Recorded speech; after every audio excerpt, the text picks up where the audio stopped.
నువ్వు ఫోన్ చూసి తింటావా? ఏం తింటావు? ఏంటి? ఏం తింటావు? అన్నం తినట్లేగా నువ్వు? ఎప్పుడు తింటావు? సాయంత్రం తింటావా? ఇప్పుడు తినవా? మరి తినలేదుగా ఇప్పుడు అన్నం పెడితే. ఏంటది? అన్నమా? ఏ సుజీ, అన్నం తీసుకురావే. తినకపోతే తంత. ఫోన్ చూసుకుంటేనే తినాలి.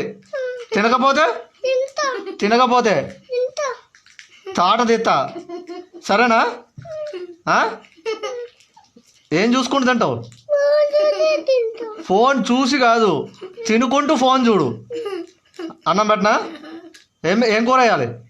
ఏం కూర? పప్పా? పప్పేగా, ఇంకేం కూర వద్దుగా.